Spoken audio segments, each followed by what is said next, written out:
Nagpalang araw po sa ating lahat. Ayan, kumusta ang bawat isa? Andito naman po tayo para sa salita ng Diyos upang magpapaalalahanan po tayo. Gusto ko ibahagi ang salita ng Panginoon mula sa Lucas chapter 6, verse 31 and 32. Ayan, sabi ng kanyang salita, gawin ninyo sa iba ang ibig ninyong gawin nila sa inyo.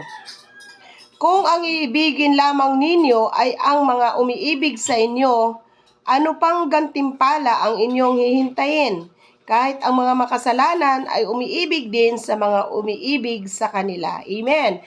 Purihin ang pagkabasa ng salita ng ating Panginoon. Mga kapatid, dito una, pinapalalahanan tayo na gawinin natin sa iba ang gusto nating gawin sa atin. Siyempre, bilang ating sarili, ayaw natin na may gagawa sa atin ng hindi maganda.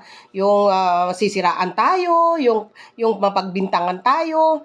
At ito yung paalala sa atin ng Panginoon na wag rin natin ito gawin sa iba. At yung pagmamahal, syempre gusto nating maraming nagmamahal sa atin. Kaya naman, magmahal din po tayo ng iba. At ang gusto ng Panginoon, sabi niya, kung ang ibigin lamang ninyo ang umiibig sa inyo, ano pang gantimpala ang inyong hihintayin? So, ibig sabihin, may challenge mga kapatid sa ating pag-share ng pagmamahal sa ating kapwa.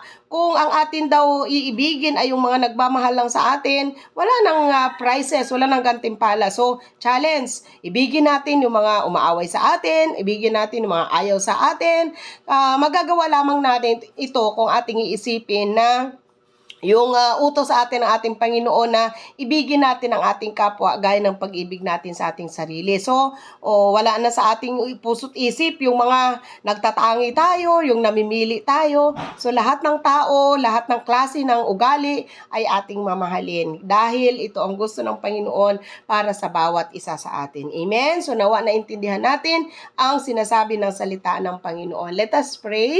Panginoong Diyos, salamat sa paalala mo sa amin, sa iyong mga salita. Pagpalain mo ang bawat mga tumanggap nito. Nawa patuloy na mabuksan po, Panginoon, ang aming puso't isip na mahalin namin ang kahit ang hirap mahalin. At Lord, kailangan naming gumawa kung ano yung gusto naming gawin para sa aming mga sarili.